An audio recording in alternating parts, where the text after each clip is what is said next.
Righty, so we're going to be looking at a anti-sub, anti-CV replay.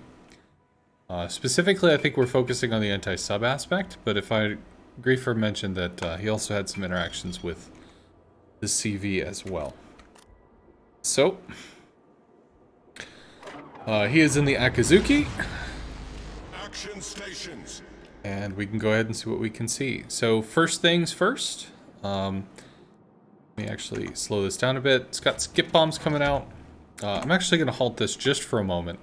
Chikalev has three types of weapons. It has torpedoes, has skip bombs, and then has... then also has dive bombers. The dive bombers are interesting in that they kind of drop like the Graf Zeppelin, so it's a small concentrated burp. It's uncoordinated, it's not very tight, but I mean it can be consistent and, you know, hit a DD for a bomb or maybe two bombs repeatedly. The thing that's really worthy of noting is the bombs have terrible health and very often get shredded by cruisers or battleships, but they are pretty consistent at harassing DDs. Skip bombs are skip bombs, people are pretty familiar with those. So, it's got his AA off. Is going forward full speed. There is a Kansas behind that most likely these skip bombs are going to go after. And sure enough, there they are. So at this point, the Chikalev looks like he's committing onto the Kansas. This would be a great time to kick off priority sector. Plus you're lit anyway. So there's the priority sector. Starts out for 450 damage. Plinkety plink, plink, plink. And unfortunately not able to kill planes, but... does look like two planes get shredded on the way out, so every little bit helps in that sense. And there is a juke.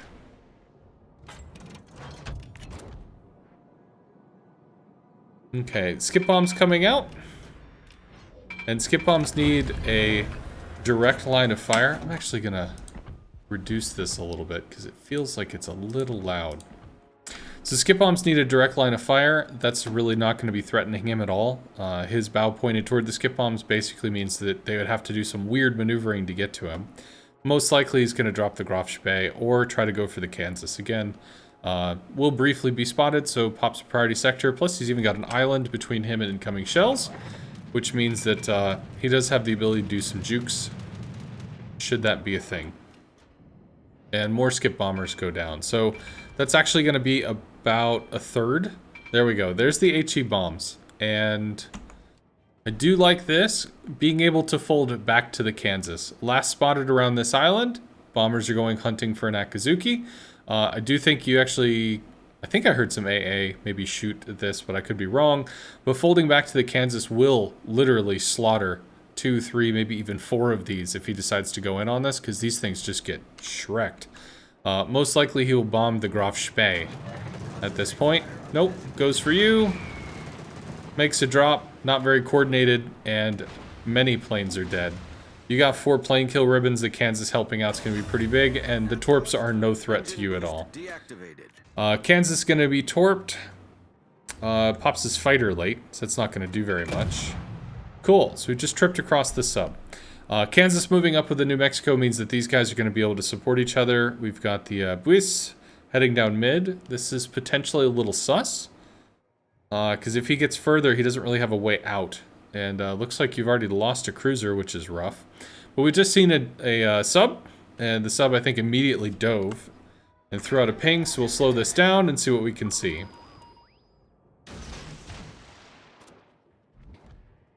Okay, not quite sure what the torps were for. Maybe in case the Fuso gets a little exploratory. And there's a sub in this area. Torpedoes, dead ahead. Okay, so right now we're going basically full speed, which is perfectly cool. And if we look, we have a ping here on the ship. Sorry. So what does that mean? Well, okay, we just damaged con, but that was probably a little early. By having a ping here on the ship and going forward, that means that these torps are aiming for here. And you can see that line already. So they're expecting your ship to move here, they're expecting the torps to come in. This is the interaction point. Very important to understand that. Interaction point. If the Kansas fired shells, or sorry, if the Fuso fired shells at you, which we can just update that real quick. Where would he shoot? He would shoot here, because the shells are going to take X amount of time and land here where your ship would be. You get nailed. Now with torpedoes, same thing. If you have a single ping, if it's still gray, the homing lockout point is probably about here. This is probably about where the torps stop homing. If it's green, then they might actually stop lockout about here, which is much closer. But the thing you have to remember is they lock out relative to the interaction point. So if the interaction point is here, then they're going to lock out at that distance, or with a green ping, this distance. So that is what you're going to have to extrapolate off of. Now, if you were pointing your ship more toward the south, because I think just now you started swerving off to the right, that means, one, that your rudder is engaged, so now you're flashing more broadside. But if you were pointing in this direction, say, the interaction point would be here. So if your ship was like this, the interaction point would be out here, which means these torps, instead of losing lock in this position, would have lost lock at that position. Because the interaction point is closer to where the sub is, it's closer to where the torps are, which means they cut off earlier. So by turning out, we're positioning the torps to want to swing further ahead of us off to the side, but we're allowing the homing to home closer to our ship. So I think actually holding a little more of that angle toward the sub means that it's more easy for you to cut in, and you don't even have to burn damage con to do it. But you are undetected right now, so theoretically, if you want to burn the damage con to be safe, you can. And you're slamming on the brakes, which it does look like you're going to juke. But the thing is, by the time we saw these torps, that homing may have actually stopped. In fact, I think it did, because when we started this, they were already going on a straight line. Then I unpaused and re-came back in, and you'd pop the damage con. So the torps were already ballistic. They were already not homing, and you got rid of the ping. Now there might be torps behind it, but it's worth noting that this damage con did not actually do anything, other than put damage con on cooldown. Although that's not technically true, because if the ping was still here, you temporarily get your map position updated. So if the sub was chasing you, for instance, they'd get a little information that way. Okay, dropping some depth charges in case the sub was pushing you, and pulling back. Alright, so I like this. One, because there's no support. The Grafspee is often no man's land. The Buis, for whatever reason, decided to YOLO up mid, get slaughtered. So, derp. There's a sub there doing something. If he actually cut over, if this guy, instead of, charging forward to, I don't know, hit a battleship or something, just came over here, he could have actually used hydrophone in concert with you to shove this guy underwater. And, I mean, you might not have been able to depth charge him safely, because you'd be charging between a Constellation and a Fuso and potentially planes. But, I mean, if he was in periscope depth, for instance, you could have been able to start just gunboating him. Because you could certainly fire your guns while backing up safely. It's just at this point, your team doesn't really have any forward positioning, and you've already lost 3 ships, which kind of sucks. Rough position to be in. Smoke generator started.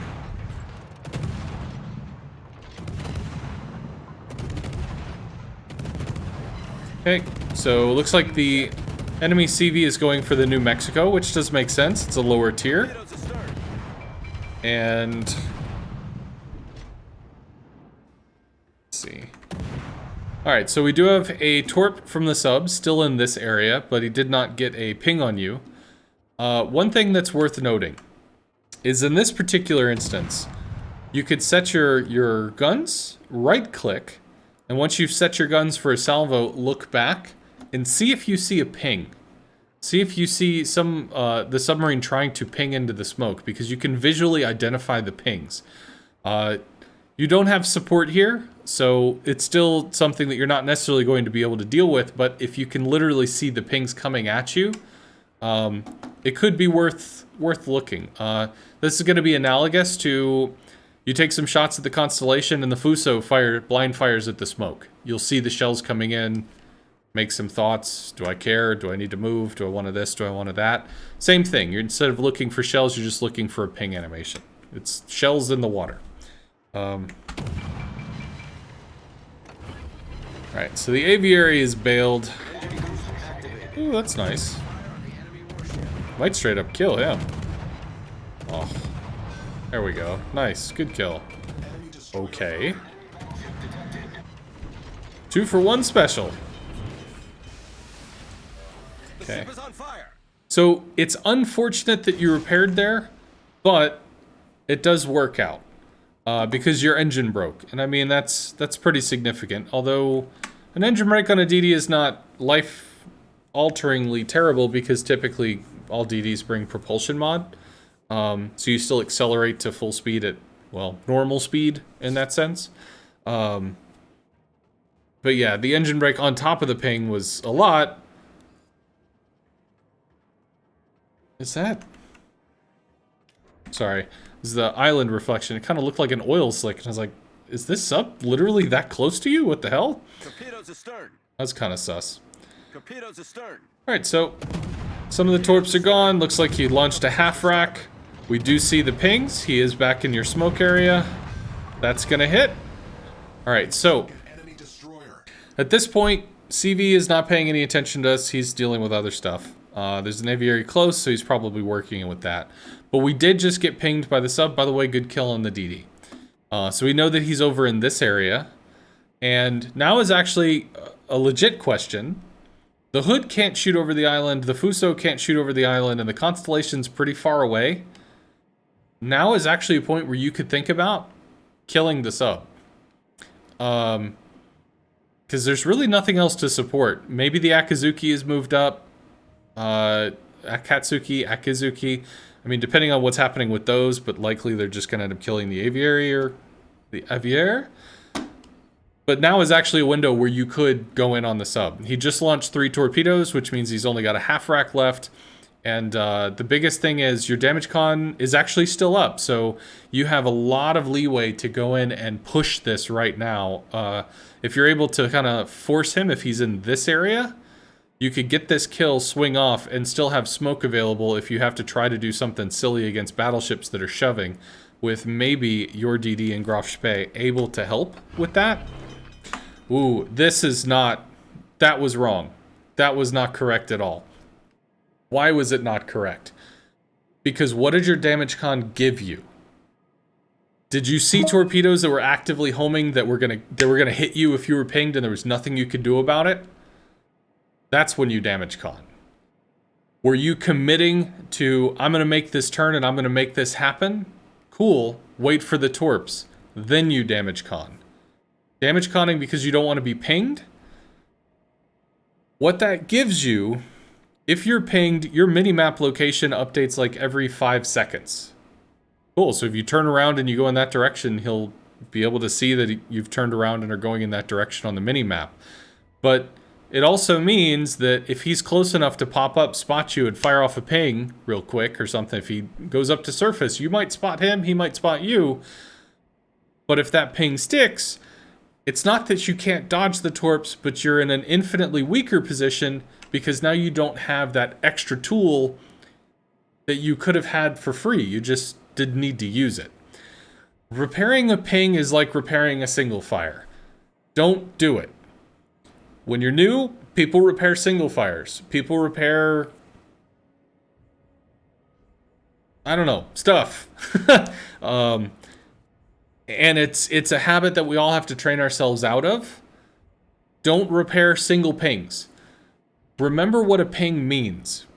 If a battleship is looking at you and you have priority target, the number goes up. So it goes from 0 to 1. If a second ship looks at you, then it goes to 2. It doesn't mean that they're shooting, it means that they're looking at you. When the shells come in, you need to juke. You don't juke when they look at you, you juke at them when they fire at you. You don't know when the sub has shot, so you'll know when the sub has shot when the torps show up, because homing torpedoes have terrible detection. They get spotted from like 2 kilometers away. I think the homing torpedoes for tier 10, if I recall correctly, are about 2.2 to 2.4 kilometers spotting. It's a pretty significant amount of time. You have a lot of distance to work with. They are not stealthy. All right, well, so your damage con is running. You are not You are not spotted, and you're backing up. I don't agree with the backing up. If you were looking to range farm battleships, maybe. And that could certainly be a thing if you wanted to range farm, but 12.5 is close enough that you would probably expect to get hurt by some battleships. I actually really think, kind of like the aviary, you might want to be pushing and seeing if you can use the island. But then again, Constellation has radar pressure. It depends on how hard these guys push and how quickly you could try to make that fight happen. It could be wrong to go after the sub.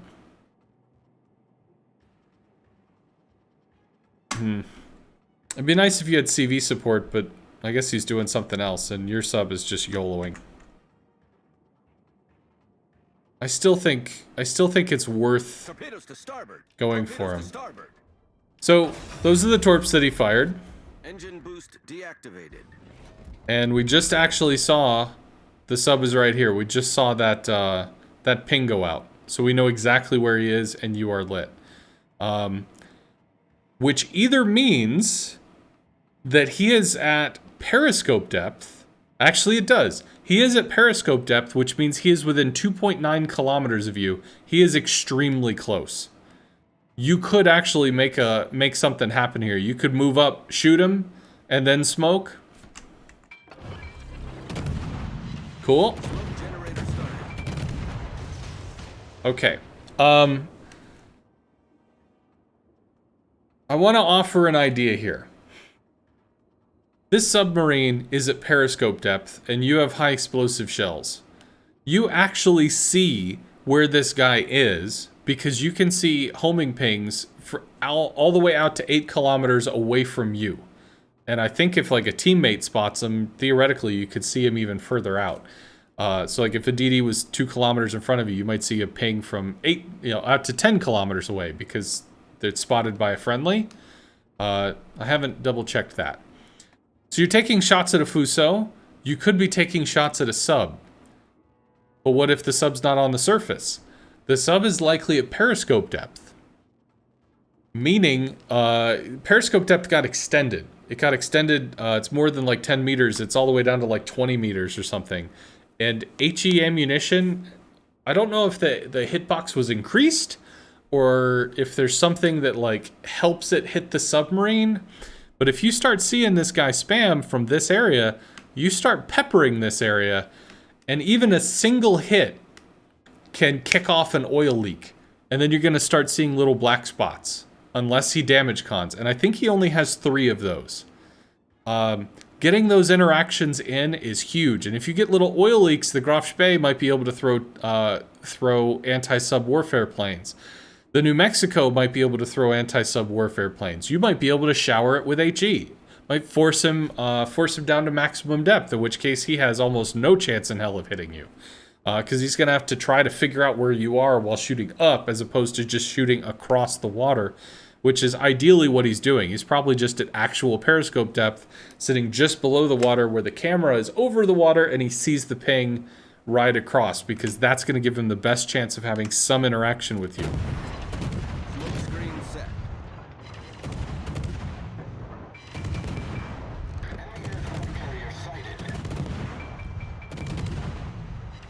So, because he's not moving, I would love if we stay in this view. Ugh. Come on. Oh! Alright, again, we just got to see where he was. Again, we just got to see where he was. I just...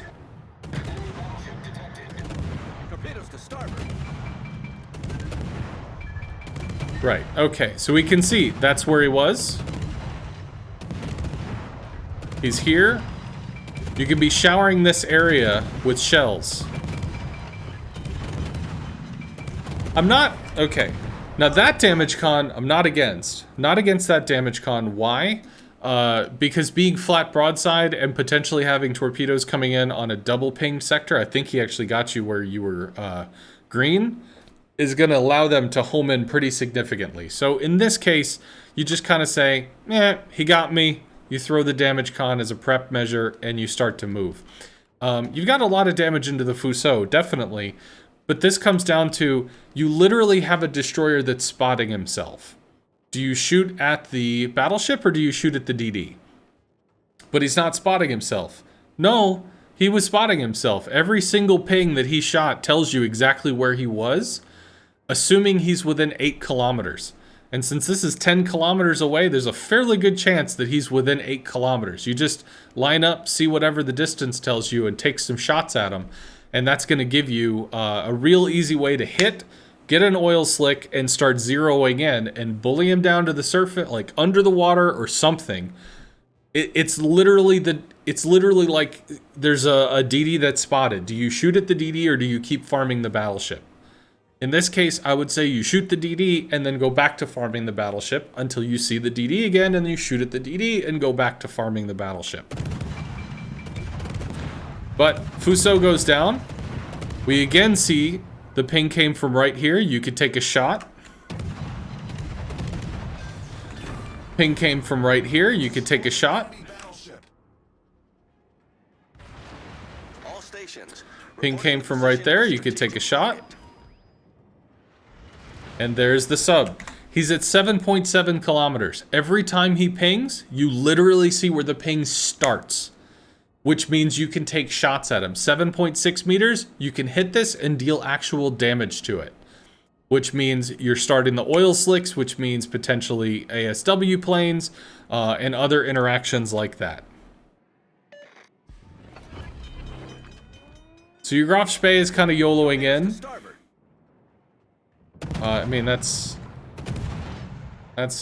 dead fire. All right, so you're farming on a hood.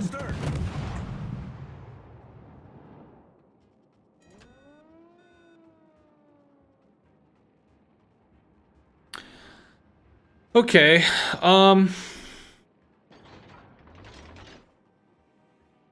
Constellation versus a Graf Spee.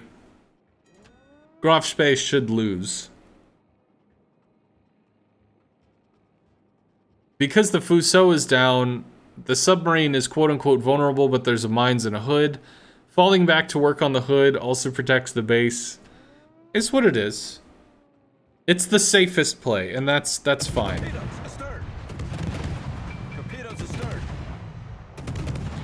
Because worst case, you try to do something here, and he's literally got a mines in his back pocket getting closer to you, and that would suck, so... Sub is shown again, 12 clicks out, pushing the aviary. And goes back down. Hood is out of range. Engine boost deactivated. Pulled back a lot, but I think the mines is still a thing, and... Okay, so sub gets shoved underwater. Alright, so pretty soon, this sub is probably gonna want to interact with you, but you're not spotted yet until maybe this will get you lit. Alright, cool. So you're about to be lit by skip bombers. You've got your side, well, a little bit showing, but he's gonna take time to warm up, which means you can just turn in. That's not gonna be an issue at all. The mines is the big threat. Hood could be a threat if he swings out beyond the island. And the sub having backup from the mines is rough.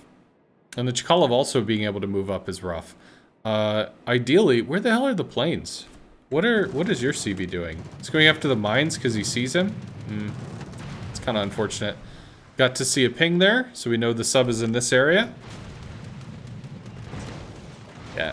Mine's taking a shot. There's another ping. Oh, he's actually out of range. Got clocked by the HE bombs. You're super close to the CV.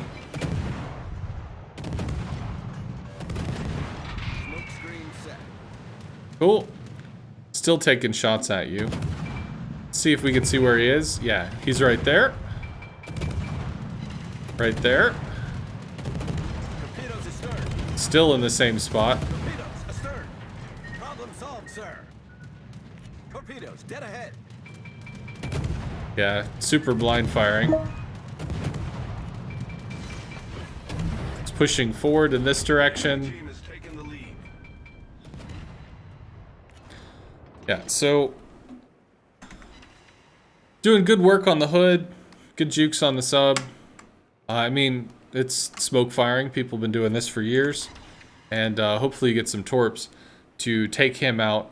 Chkalov is pretty rough, and this fighter is not in a great spot. It might be here so that the hood doesn't get it shot down, but ideally it would be further south, just to like have some kind of interaction with these planes. All right, so we get to see ping miss again. Sub is actually out now. Cool. You damage conned. Why did you damage con? What was the reason for that? Because you got hit by a ping? Yeah. Pings don't matter. Torps matter. Pings don't mean a damn thing until the torps show up. And if you damage con like this and the torps are still en route, he just pings you again. So nothing gets done with that. There's nothing being helped there. Don't instinctively damage con. You gotta get out of that habit, because it's just not gonna matter. Okay. So, he did have torps out. Because of the damage con, he did have the ability to get you lit again. This is important. One, this is not a green ping. Which means, where's the interaction point? You're going full speed. I can't really zoom out, but the interaction point right now is probably here. Alright, so from gray, the interaction point cutoff is probably about here. It's probably about here and here. So we can already see the torps are starting to turn. Kind of straight lining, kind of straight lining. And I think he's gonna double ping you here. Because, yeah, it actually looks like this is straight lining out and that's straight lining out. So they may actually not even be homing right now. But the green ping is gonna cut the distance in homing in half. And we're gonna see this immediately start to cut in. So, what could we have done here? Well, you're taking shots from a mines. You have a CV that's charging you. But in terms of, you know, you're literally in a 3v1 situation right now. This is not a happy situation that you're destined to do amazing things. It's a 3v1, and you have to pay respect to that, but you don't have a lot of health. Shells hit you, you're dead. So you gotta juke the mines. You're gonna have to try to juke the CV, but I mean, you have not enough AA cover, and the HE bombs are a pretty serious threat with the Chkalov. It has anti-destroyer capabilities. But then obviously we're looking at the torps because this is primarily an anti-sub thing. Instead of going full speed here, you could have just cut your engine. Now, you might have had weird interactions with these torps behind the front ones, but the front ones would not have been able to turn in. They would have just gone ballistic and passed you. In which case, you now have these two torps coming in. You might think, well, I can't stop. The mines will hit me. No, people juke shells by stopping NDDs all the time. The mines tries to lead you, you slow down, they go over you, whatever. Slam on the brakes, you might even reverse and throw them off for another salvo. The big thing right now is, where is the interaction point? The interaction point is here, which means the torp homing cutoff is probably about here because you are now double pinged. So this torp is still homing, and because it's about here, this torp is still homing. So you now have these two torps which just became activated as threats when you could have just slammed on the brakes and had these two go by. And you would have had to deal with these two torps, which, if he hadn't gotten a green ping fast enough, you might have been able to juke those as well. Oh, as a result, because we're now giving distance to allow these things to home in, they're turning, he's turning, you're gonna juke one and the other one's gonna hit you. So you didn't have too much interaction with the CV. Mostly, the biggest issue is that you lost, I think, three, almost four ships fairly quickly. You lost a cruiser really quick, which is like, yeah, you lost a cruiser here really quick. Then you had a DD or a sub that decided to YOLO, and a DD that, I don't know, went mid to get owned. As far as what else you lost and where you lost it, I don't know. But you never really had any support. You moved up, you took a position to get some information and just found, well, I can't solo all of this, and You had to fall back. There was one window where you might have been able to force something on the sub, and there were a lot of windows where the sub literally told you where he was so that you could just shoot that area and at least get one shell hit or some kind of flood or some kind of something interaction with him that just never happened. So I really, really, really want to highlight that's actually something to pay attention to. Just like seeing destroyers firing shells from a smoke cloud and doing blind fire, it's the same thing. You see where the ping starts, and you just blind fire it. And it's literally telling you exactly where in the water to go. So as opposed to blind fire, where you kind of have to like, well, the guns are a little off the water and you do some extrapolation, it just appears at the spot where the sub is, and goes, so you just shoot where it started. And the natural dispersion of your guns will likely net you a hit. You can also try that in a training room. If you have a friend or something that could just run around doing some sub stuff and you could just practice it that way. It's surprisingly quick to feel out. Well, anyway, I hope this was helpful. Unfortunately, your team died faster than their team died, and well, you got to deal with that. You had some pretty heroic plays. I think you took out 2 destroyers as well as a hood and something else. I don't remember what the something else was. And killed 23 planes. Pretty monster game. You didn't win, but it was a monster game. So, hope this was helpful.